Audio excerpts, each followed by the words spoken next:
नमस्कार, मैं हूं पवन त्यागी। न्यायपालिका पर कोई सवाल उठाए तो वो गैर कानूनी हो जाता है और कंडेम्प्ट ऑफ कोर्ट में आम आदमी को जेल हो सकती है।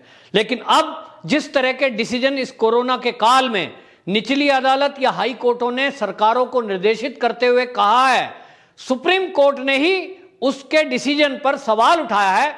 मामला उत्तर प्रदेश से जुड़ा हुआ है, जिसमें आपको बताएं कि एक अजीबोगरीब फैसला इलाहाबाद, जिसका नाम अब प्रयागराज हो गया है, प्रयागराज हाई कोर्ट ने एक अजीबोगरीब फैसला सुनाते हुए, या यूं कहें राज्य सरकार को एक सलाह दी थी। और उन्होंने कहा कि तीसरी लहर में बच्चों को इफेक्टेड करने वाला वायरस आने की जब खबरें हैं तो ऐसे में सरकार को युद्ध स्तर पर तैयारी करनी चाहिए, क्योंकि अभी तक जो तैयारियां उत्तर प्रदेश में हैं वो तो राम भरोसे हैं। ऐसा हाई कोर्ट ने कहकर उत्तर प्रदेश की सरकार और योगी जी के जो परिश्रम है, जो वो गांव-गांव घूम रहे हैं, शहर शहर जा रहे हैं, इस पर सवाल उठाया था। इसको लेकर काफी चर्चा भी हुई थी और लोगों में एक गुस्सा भी था। उत्तर प्रदेश के लोग ये देख रहे थे और सवाल उठा रहे थे, लेकिन हाई कोर्ट ने आगे टिप्पणी करते हुए कहा कि हम सरकार को निर्देशित करते हैं कि उत्तर प्रदेश के सभी गांव में दो एम्बुलेंस, प्रत्येक गांव में आईसीयू वाली, यानी ऑक्सीजन वाली, आईसीयू वाली जो एम्बुलेंस होती है, जिसमें ऑक्सीजन और बाकी सब इक्विपमेंट डॉक्टर, मेडिकल स्टाफ के साथ होता है, हर गांव में दो एम्बुलेंस खड़ी करे। बी और सी ग्रेड के जो शहर हैं उसमें 20-20 एम्बुलेंस होनी चाहिए और ये तैयारी करे। इसी तरह से उन्होंने एक सलाह दी, 20 बेड का अगर कोई नर्सिंग होम है तो उस 20 बेड वाले में 40% जो बेड हैं वो आईसीयू वाले बनाने हैं और 25% वेंटिलेटर रखने हैं। इसी तरह उन्होंने कहा जो 30% जो 30 बेड वाले नर्सिंग होम हैं उसमें वो हॉस्पिटल अपना ऑक्सीजन का प्लांट लगाएं। अब इस सलाह को कौन पूरा कर देगा? आप देखिए, उत्तर प्रदेश में जो गांव हैं वो हैं 97,000। अगर कोर्ट का इंप्लीमेंट करने की बात माने तो ये जो कोर्ट के जज हैं, क्या ये कई विदेश में बैठे हुए हैं कि इनको भारत की भौगोलिक स्थिति और गांव कितने हैं डिसीजन देने के पहले? जज साहब बहुत बुद्धिमान होते हैं, उन्होंने इतना तो देखा ही होगा कि उत्तर प्रदेश में गांव कितने हैं। तो गांव हैं 97,000। उन्होंने बोला 2 एम्बुलेंस प्रत्येक गांव में खड़ी करो, तो 97,000 को 2 से गुणा कर दो, 1,94,000 बैठता है। 1,94,000 एम्बुलेंस आईसीयू वाली हर गांव के लिए यदि योगी सरकार लाएगी, अगर मान लो हाई कोर्ट का आदेश का पालन करना पड़े, तो ये जो 1,94,000 एम्बुलेंस आएंगी, ये आईसीयू वाली एम्बुलेंस की कीमत कितनी है? तो 30 लाख से कम वो एम्बुलेंस नहीं आती है। कई अरब रुपया एम्बुलेंस को लाने के लिए चाहिए। दूसरा, जज साहब जब ये आदेश लिख रहे थे, मान लो इसका पालन योगी सरकार कर दे कि भाई कोर्ट ने कहा है इसलिए मानो, तब फिर ये जब कोरोना चला जाएगा उसके बाद इन एम्बुलेंस का क्या होगा भाई? हर गांव में 2 एम्बुलेंस, उनको चलाने के लिए ड्राइवर, उसमें मेडिकल स्टाफ, उसमें ऑक्सीजन, और फिर बाद में इनका क्या होगा एम्बुलेंस का? सोचा है कितना खर्चा आएगा? इसके अलावा जो हॉस्पिटलों को आदेश दिया कोर्ट ने कि आप इतने बेड, इतना प्लांट, ये कैसे हो जाएगा? और इतना ही नहीं, इन्हीं जज साहब ने ये ऑर्डर दिया कि जो बी श्रेणी के और सी श्रेणी के शहर हैं उसमें 20-20 एम्बुलेंस, मतलब एक एम्बुलेंस का ही बेड़ा पूरा उत्तर प्रदेश में ही हो जाएगा। तो कोई लॉजिक नहीं दिख रहा था, ये आदेश पालन कैसे होगा ये समझ नहीं आ रहा था। और सरकार अगर पालन नहीं करे तो साहब कहेंगे कोर्ट का कंडेम्प्ट कर दिया आपने, कहना नहीं मान रहे। तो मतलब ऐसा लग रहा है जैसे जज साहब के जो निर्णय थे ये कहीं दूर देश में बैठा हुआ कोई व्यक्ति दे रहा है, जिसको उत्तर प्रदेश के ना तो गांव की संख्या पता, ना शहरों की संख्या पता, ना हॉस्पिटलों की स्थिति पता। और बात यह है कि इस कोरोना के काल के अलावा बाद में क्या होगा भाई? एम्बुलेंसों का एक बहुत बड़ा बेड़ा उत्तर प्रदेश में हो जाए तो क्या उत्तर प्रदेश में ही इस समय कोरोना है या ब्लैक फंगस है या बच्चों का तीसरा? अब आपको इसकी दूसरी तरफ देखो, सुप्रीम कोर्ट ने इस पर सवाल उठाया और सुप्रीम कोर्ट को कहना पड़ा। असल में पूरे देश में जितने राज्य हैं उन सब में हाई कोर्ट की हालत यह हो गई कि अफरा तफरी जैसा माहौल बन गया। रोज नए आदेश, रोज नए आदेश। दिल्ली की हाई कोर्ट तो यह आदेश दे रही है, बीच में ऑक्सीजन की जब कमी हो रही थी, हम नहीं जानते, केंद्र के अधिकारियों को जेल में डाल दो। नहीं तो ऑक्सीजन प्रोवाइड कराओ। अरे भाई, ये जो ऑक्सीजन केंद्र दे रही है, जरा इस पे एक आदेश ये भी दे देते कि जो ऑक्सीजन दिल्ली सरकार को मिल रही है, दिल्ली सरकार के अस्पतालों में, सरकार से भी पूछ लेते कि सरकार ने अभी तक ऑक्सीजन प्लांट क्यों नहीं लगाए, आपने ऑक्सीजन बेड के लिए क्या किया, फिर आपने खुद की व्यवस्था क्या की, केंद्र जो ऑक्सीजन दे रही है इसका क्या यूज कर रहे हो, ऑडिट कराते। नहीं साहब, इस पे कुछ नहीं बोला। वो तो अच्छा है कि बीजेपी को समझ में आया, डॉक्टरों ने सलाह दी और सुप्रीम कोर्ट ने एक डॉक्टरों की टीम बनाकर ये पैनल बनाया कि अब ऑक्सीजन का ऑडिट होगा, और इसकी जरूरत थी। जैसे ही ऑडिट की बात हुई, सारे ऑक्सीजन ठीक हो गए।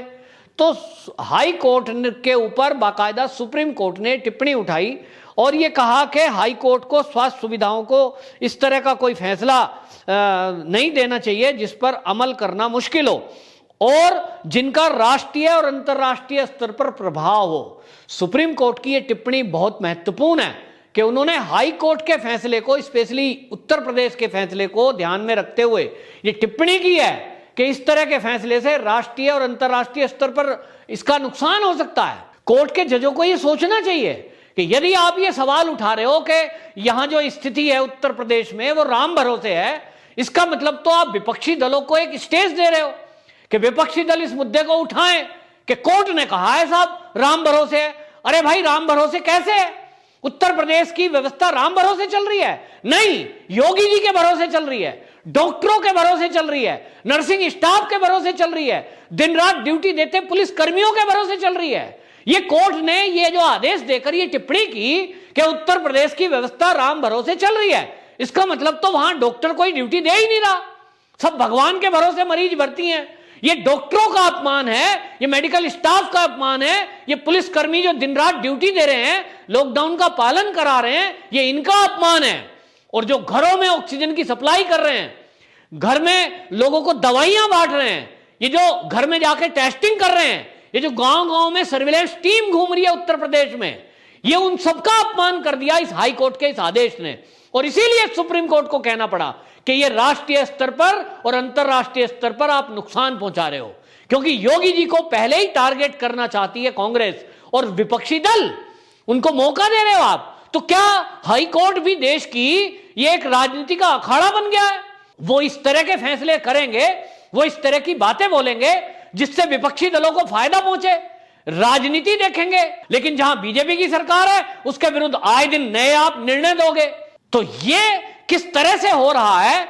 भला हो सुप्रीम कोर्ट का कि सुप्रीम कोर्ट ने ही अपनी निचली अदालत पे यानी हाई कोर्ट पर यह टिप्पणी कर दी।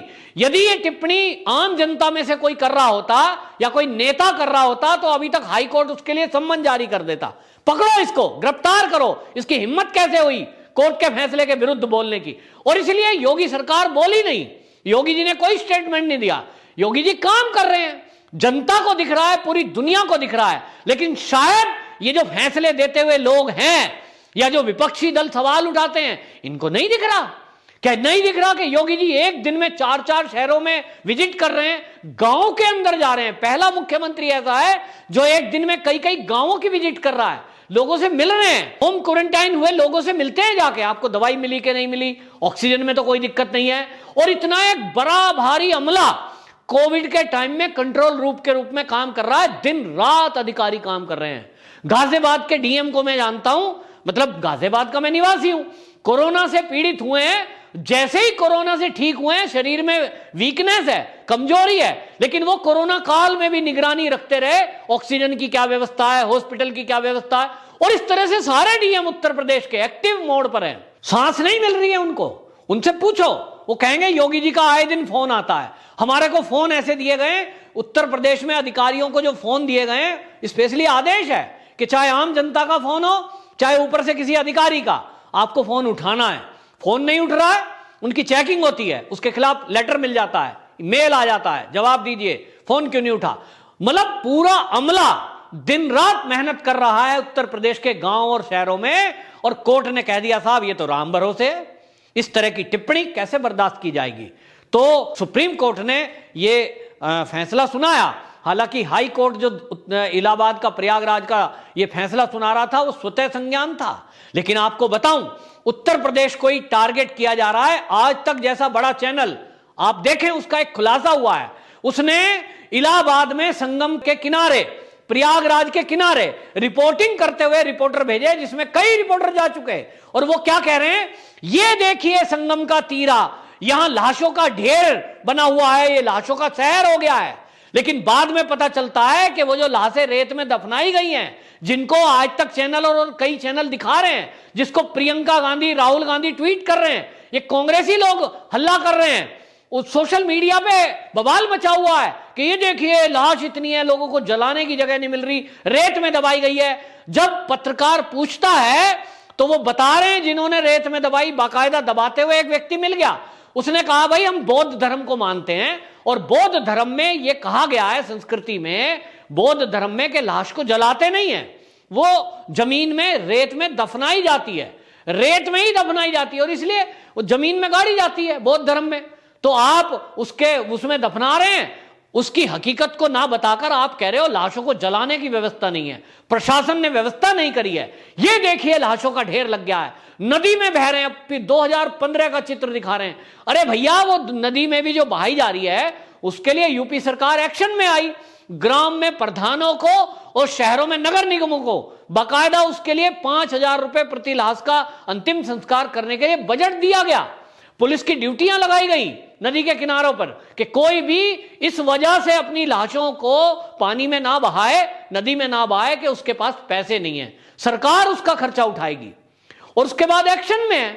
लेकिन सरकार को, योगी को बदनाम करने की साजिश, इसमें बड़े बड़े चैनल वाले भी मिले हुए हैं, बड़े बड़े नेता मिले हुए हैं, और कोर्ट का मैं कह नहीं सकता, लेकिन कोर्ट के निर्णय को सुप्रीम कोर्ट ने जो चुनौती देते हुए बाकायदा उनको एक सलाह दी है, या यूं कहें डांट दी है, इससे लगता है कि कोर्ट भी कहीं ना कहीं कुछ पक्ष अनदेखा या जानबूझकर या अनजाने में इस तरह के फैसले दे रही है।